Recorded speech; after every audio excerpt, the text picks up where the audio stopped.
Hello and welcome to What's Your Story? We have an exciting guest for you today with a very interesting story and some good tips on how you and I can deal with stress in our lives. Dr. Sola Togun-Butler is the founder of Butterfly Counseling Services and also the founder of Transformative Coaching and Counseling LLC. She is a licensed psychotherapist, a certified professional life coach, and an educator. She manages a thriving group practice with over 15 years of experience working with a diverse client population. Dr. Sola also focuses her time and energy on empowering women professionals and women entrepreneurs to go from burnout to balance by utilizing realistic self-care toolkits that fit their busy schedules. So, welcome, Dr. Sola. Thank you. Very excited to be here. Really appreciate you having me here today. It's so good to see you. What part of the country are you in today? I am in Long Island in New York. Oh, Long Island in New York. That's where John, our production people. That's where I was born. That's where he was born. Oh, wow. What a coincidence. Yeah, so he's over there jumping up and down with excitement about you being here. That's pretty wonderful. Mhm. So you deal with a diverse group of people, but today we're going to talk a little bit more about women entrepreneurs because that's mainly what we're dealing with me being the CEO of the Women Entrepreneurs Association. So I'd like to know what made you decide to do a program specifically for women around burnout prevention. So, in my work, I noticed that a lot of women were struggling with burnout and were having difficulty managing stress. And that was when I decided I wanted to put together a coaching program designed specifically for the needs of women. I felt that some of the programs out there do not address the needs of women. And the fact that we could be on the path to burnout based on gender roles that we internalize from society. And that affects our thought patterns. And as a result of that, we do not take care of ourselves the way that we need to. So some belief systems that I heard in my line of work really empowered me to start this program where women would say to me, I don't feel like I can say no. I don't feel comfortable setting boundaries. I don't feel comfortable putting myself first. And because of those belief systems, they would feel guilty around self care. So that was when I made the decision that I wanted to start a coaching program specifically for women to address some of the belief systems that we've internalized that could put us on the path to burnout. I believe that women have been conditioned, or I know at least in my generation, women were conditioned that we had to do it all. We had to take care of the family. We had to have a job. We had to keep the home. We had to cook the meals. We had to do everything and do it perfectly. And that's putting a lot of responsibility on women, isn't it? Absolutely. It puts a lot of pressure on women. What we've been told that we should do. We should cook, clean, be the perfect mother, the perfect partner. And all these expectations can really wear women down, not only cognitively in terms of our thought process, but also mentally and emotionally as well. Because we feel like if we're not doing all of these things, then we're not fulfilling our roles. And part of my work is to challenge the belief system that we have to do it all, and feeling okay with delegating. It's okay to delegate tasks so that we have time for ourselves. Or this idea that, perfectionism does not exist. We do the very best that we can, but the idea that we have to be perfect every single time, to me, puts a lot of women on the path to burnout. And I see it a lot in the work that I do. And that is why I feel like any effective burnout prevention program has to address how we challenge the very same thought patterns that can put us on the path to burnout. So a lot of women will say, "Well, I don't have anyone to delegate to," but they don't realize that they can probably delegate to some members of their family, even younger children. Is that correct? That is correct. We could delegate to family members, we could delegate to friends, or we can say, not right now. Maybe not today, I'll do it tomorrow. because sometimes I've come across some women where they feel like everything on their schedule has to be done, even if they're tired and exhausted, and their body is telling them that they're tired, they still feel like they have to do it all. So sometimes delegation can be putting it off to the next day and giving yourself that break and that respite that you need and that your body is telling you that it needs is also important. This is a great topic for me to listen to you because I've suffered from burnout 2 or 3 times over the years in my career, and I used to work, get sick, go to the hospital, come out of the hospital, Mm. work, get sick, go to the hospital. I would do that over and over and over again, and I didn't know how to balance out my life. How can women better balance their lives? I love the word balance because it means that things are even. So one isn't higher than the other. So I always say that stress management has to be proactive and not reactive. So, one thing I always advise women to do is to look at your schedule and see where you can fit in self care on a daily basis, even if it's as little as 5 to 10 minutes. Because there's this belief system that self care means I have to spend 2 hours at the gym, I have to spend an hour, going for a walk, and I just don't have the time. But a lot of us do have 5 to 10 minutes in our schedule that we could do something in order to get the self care that we need. I call that respite. So it could be looking at my schedule. And I just did the same thing today and saying, oh, I have a break for about 10 minutes. I'm going to go outside for a quick walk for 10 minutes and then come back and meet with the rest of my clients. So it's looking at ways that we can engage in self care on a daily basis and making it part of our routine.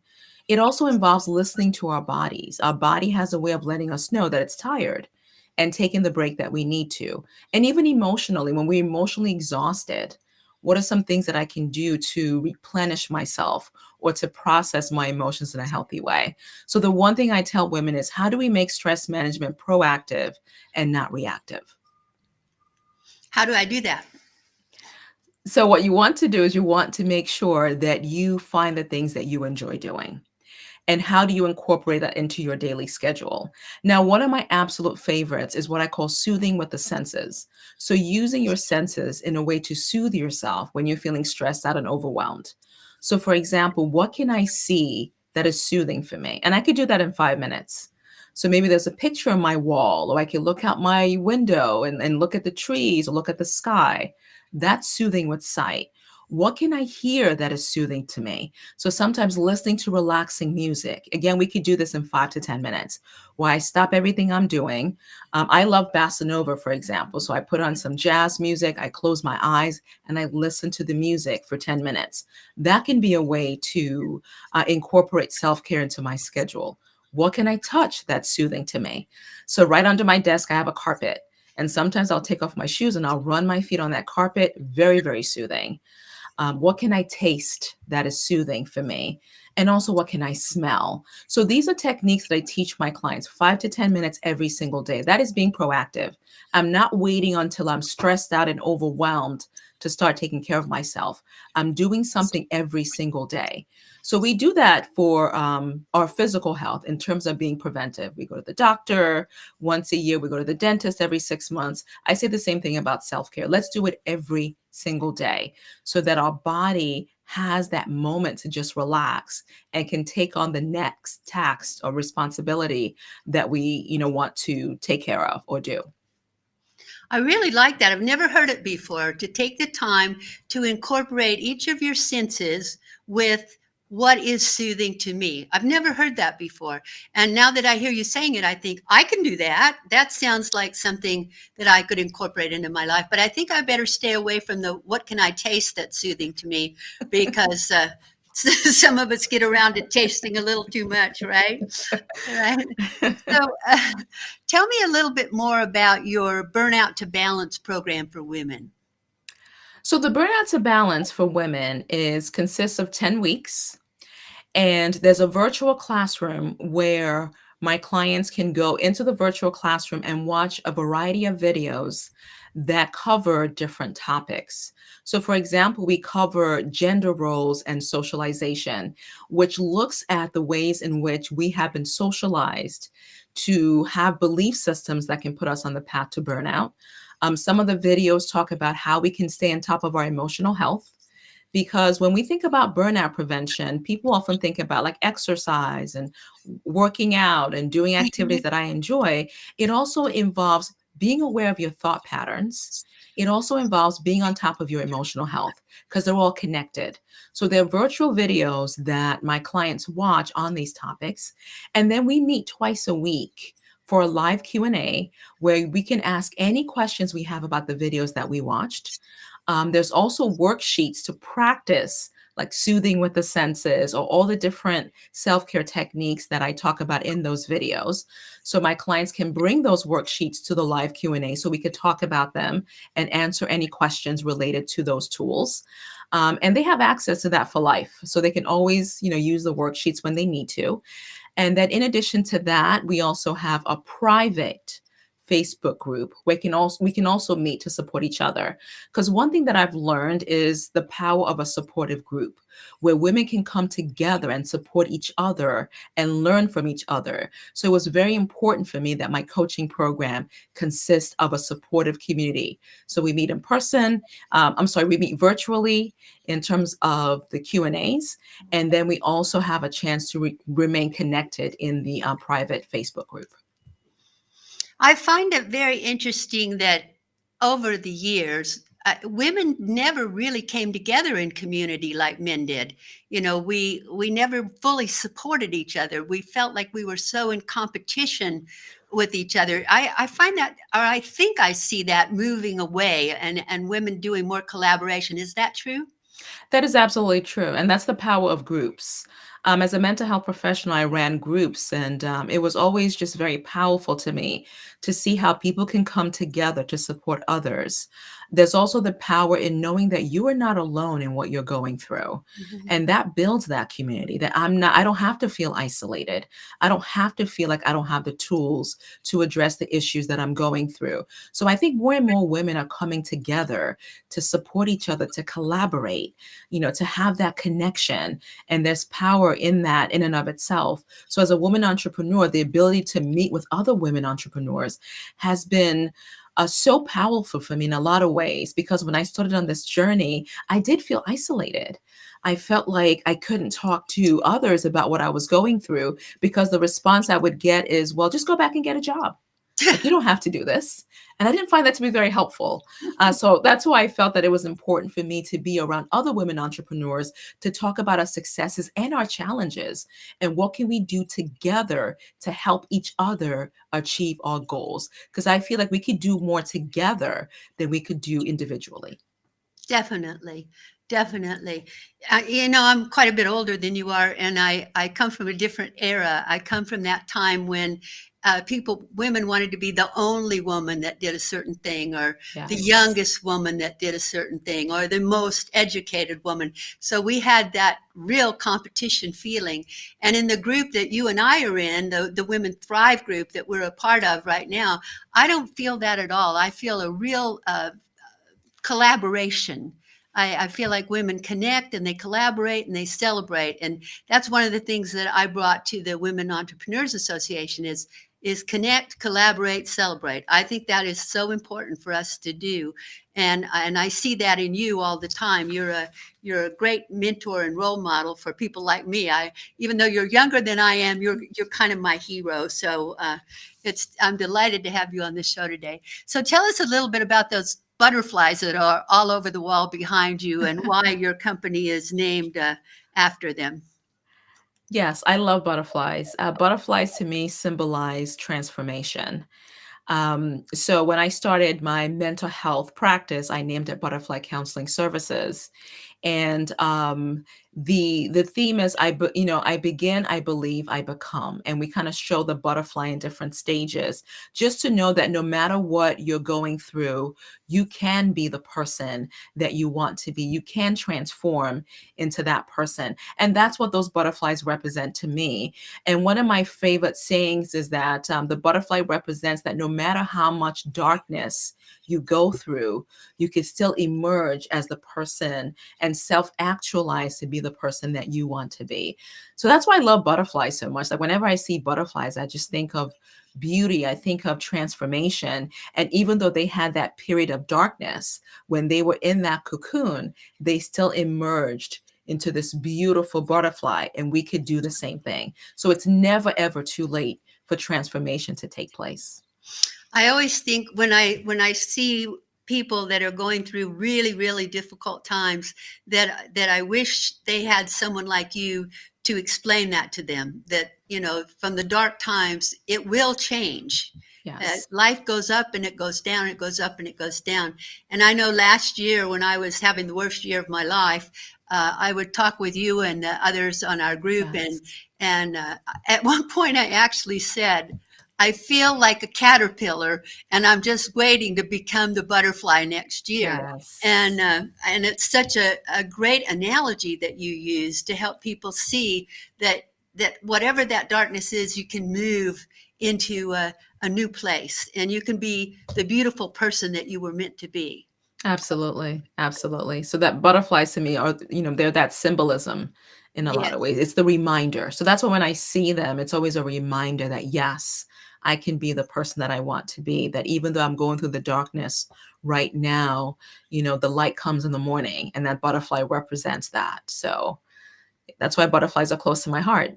Now you were recently in Qatar. How did you end up there? That's on the other side of the world. Yes, yes. I was in Doha, Qatar in November, and I was at the Altogether Better Health Conference. And I had the wonderful opportunity to present on the topic of mental health. And the focus specifically was around mental health in ethnic minority groups, around the issue of not belonging. So when you are told messages that you do not belong, what is the impact that it has on your mental health? And that was a result of my practice in working with a diverse client population. What are some of the challenges of being a member of a minority group in the United States, and what it does to your mental health?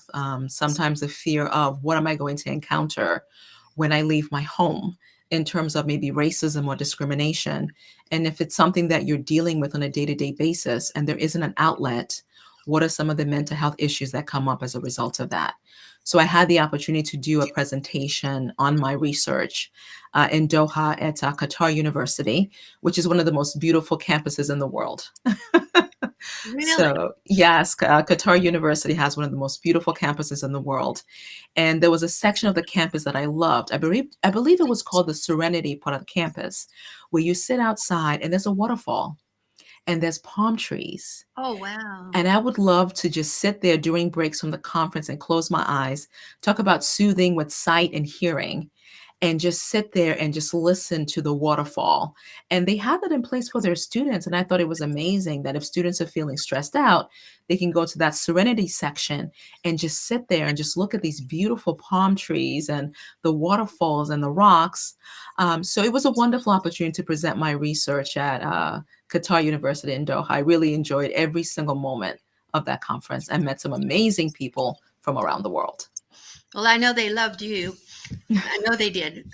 Thank That you. sounds wonderful. I like having waterfalls. I like the sound of the Yes. water and the waterfall. And I actually have one in my backyard, and it's so great because whenever I walk into my kitchen or my dining room, I can hear the water splashing, and it does help me feel more calm. It helps me calm down quite a bit Yes. because I go at a breakneck speed, so I'm always rushing, and I don't know how to slow down really.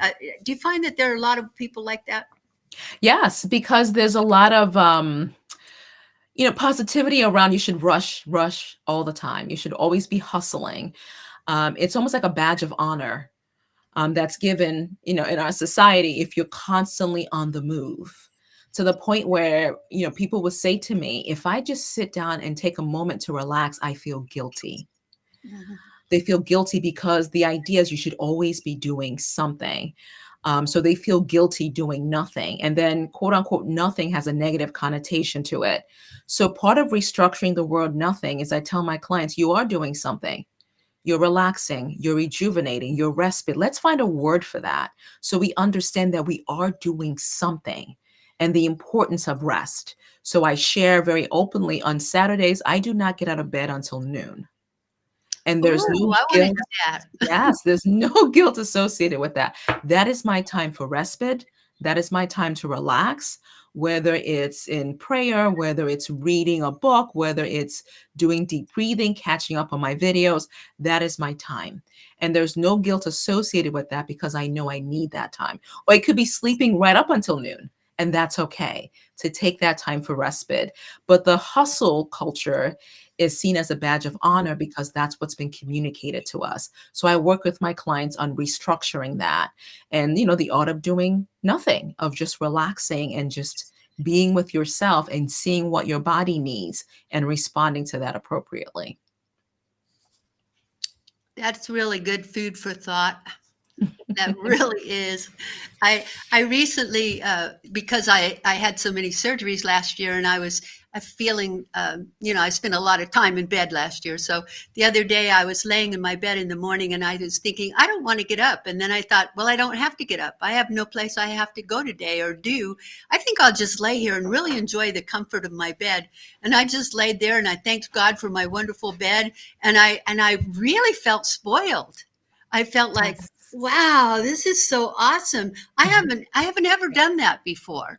And so is that something that you recommend for people that maybe they just take one morning a week and stay in bed late, or they really look at what they're in and thank God for the opportunity to have that moment or two, or what? Yes, the idea of a gratitude journal. So some people like to wake up every day and write down three things that they're grateful for so they don't lose sight of those things. What I encourage people to do is to have a morning routine. Have a morning routine for yourself that sets the tone for the day.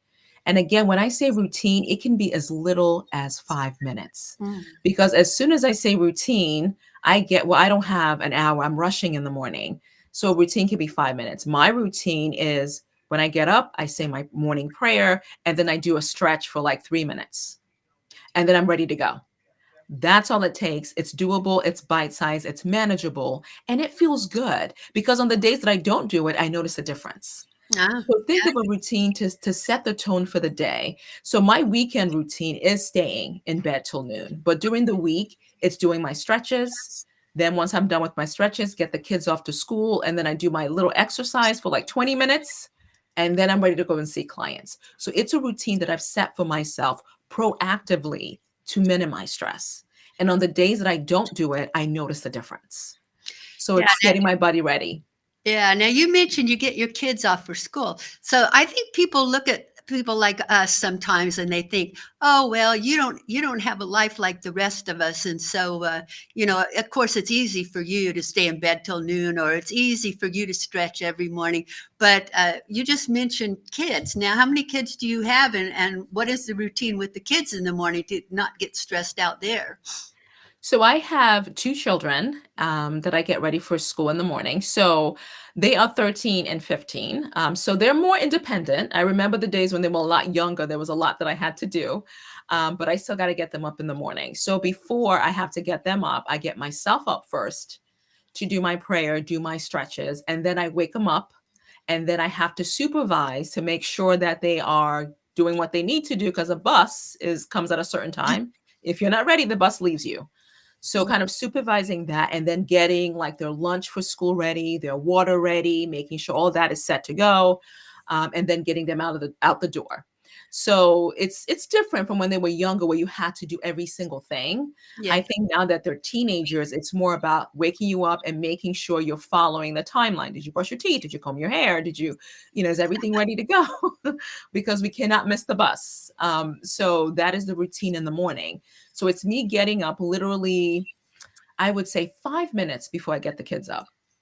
So it's that 5 minutes to do the 2 minute stretch, the 3 minute morning prayer, and then getting the kids ready. Once they're off the bus, then I can do like my 20-minute quick workout to get ready for the day in the morning. So you have the stretching, that's 3 minutes, and a little later you do 20 minutes worth of workout. Is that right? That is correct. Okay. I was trying to figure out when you were going to fit all of that in there. But you know what I find, and I think I'm hearing you say this too. I'm finding that on the days when I do the exercises, I don't have as much stress. Is that because we release endorphins from our brain or something? That is correct. The endorphins are the feel good hormones.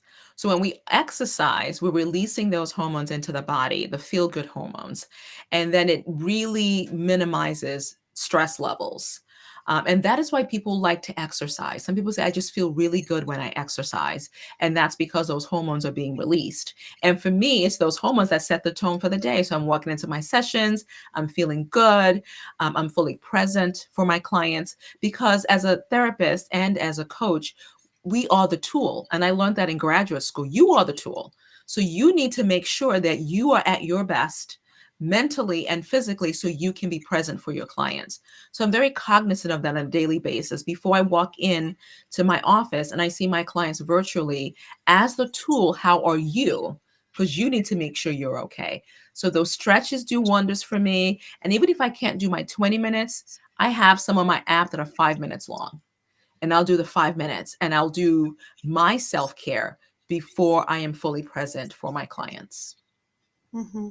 Now, what do you do? I know your clients are all positive and terrific and wonderful, but some of us have clients that are pretty negative.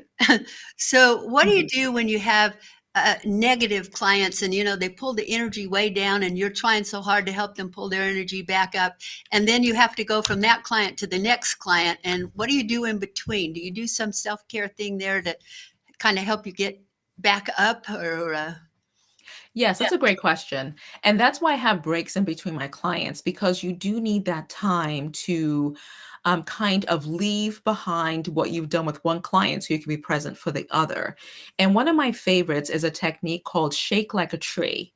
And you literally get up and start shaking everything off. And the whole idea is you're removing what happened in the previous session so you can be present for the current client. So what I will do is I will get up and I will literally just shake like a tree, Like, get just shaking. Yep, you shake your whole body. So, because right now I'm sitting, but like with mhm. my arm, I just shake my arm. If I'm standing, I'm kneeling with my feet and I'm just shaking everything off. And I literally feel everything just leave.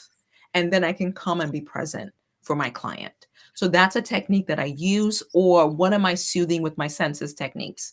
So when I close my eyes and I just listen to very relaxing music. Enya, for example, great soothing music. I love Enya.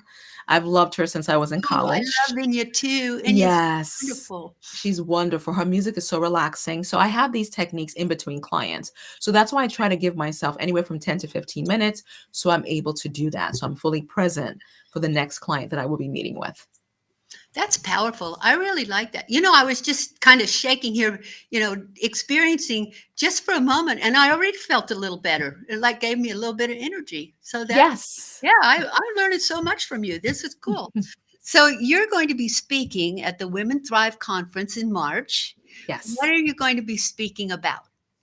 I am going to be speaking about burnout to balance, where I teach women realistic self-care toolkits that fits their busy schedule and also transforms their emotional and cognitive health.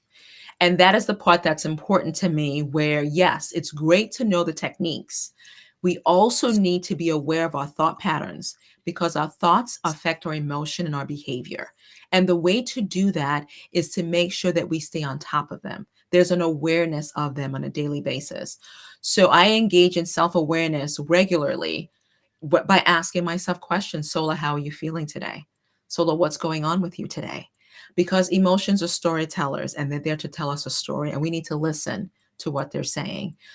So I often tell my clients that all emotions are good. There's no bad emotion because if we judge emotions, we do not welcome them. So I do not judge my emotions. I tell my emotion to come in and try to understand what happened. What's the reason I'm feeling the emotions that I do? And when I think about artists that are great examples of processing emotions, I think about Simon and Garfunkel. So I'm a child of the 70s. So listening to Simon and Garfunkel, where one of the song is "Hello Darkness, My Old Friend." Mm, Where and I believe darkness for him was depression, where he's kind of welcoming the emotion. I see that you're here again. Billie Holiday had, I think it's Melancholy Baby. Well, I think, mhm. oh, I'm sorry, it's Heartache. Good Morning Heartache, where Yes. she's welcoming heartache. And those are great examples of those musicians welcoming an emotion to understand, like, What's going on with me here? So that when I process and understand, how do I release the emotion in a healthy way? Because not staying on top of our cognitive and emotional health can put us on the path to burning out. Do you find that a lot more people are having mental health issues today than they were maybe 10 years ago? I would say yes. Yes and no in a sense, and I'll explain what I mean by the yes and the no. Um, Now, I would say yes in the sense that post-pandemic, a lot of people are struggling with mental health issues. When we look at the pandemic, a lot of our ways of living changed. Mhm. So there's a lot of grief and loss. People lost loved ones. One of my very close friends died from COVID. So there's the grief that I still carry with me till this very day. So people are grieving, dealing with depression, anxiety, and not having the tools to help them deal with these mental health issues. There's still a stigma associated with receiving mental health services. So people will say to me, it's easier to say I have high blood pressure than to say that I'm struggling with depression or I'm struggling with anxiety. So there's still the stigma. Now, what COVID-19 did was bring mental health to the forefront, where more of us are talking about it because mental health is part of the human experience.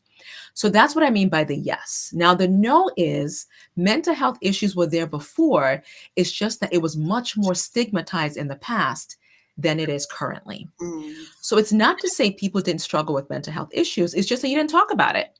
Right. You didn't talk about it. It was seen as a sign of weakness. You just pretended that everything was fine. So that's the yes and no perspective, where I think yes now because COVID-19 brought mental health issues more to the forefront. And I'm Mhm. going to say no about the past because I think people just suffered in silence and did not talk about what they were going through. And that was evident to me in my work with older adults, where they would say to me, Sola, back then you didn't talk about, being depressed. You just kind of dealt with it and just kept on going with your life, even though it was really difficult, as they would tell me, to climb out of that black hole, the way that they describe depression. But you didn't talk about it just because of how you'd be viewed by your family, by Mhm. society. So you struggled in silence and you struggled in isolation. Right, right. Dr. Sola, if someone wanted to reach you or be in touch with you, how would they do that? Sure, the best way to reach me is via email. So my email is Dr. Sola, DRSOLA, at transformative.cc. Or you can visit my website, which is www.transformative.cc. And I would like to offer to everyone my Facebook group, which is Burnout to Balance Women's Community for Self Care and Wellness, where we share a lot of tips that you can use on a daily basis to stay on top of your emotional health, your cognitive health, to minimize stress and prevent burnout. That's wonderful. Thank you for sharing that. And You're thank you for welcome. being my guest today. I learned so much. I mean, it was just a short period of time, and I feel like I got 3 or 4 techniques I can go and use to be less stressed and maybe not have burnout again. So I really, really, really want to thank you for that. It's been absolutely a pleasure having you with us, and I hope you'll come back with us again sometime soon. Yes, I will. Thank you so much for having me. I really enjoyed being part of your program. Thank you. Thank you. And thank you for joining us today to listen to Dr. Sola share with us her great ideas on how to avoid stress and burnout. And I hope that you'll come back with us again soon. And if you have a story that you find it's important to tell the world, just contact me, Judy at judymario.com or here at WWDBTV, and we'll certainly consider putting your story on our show.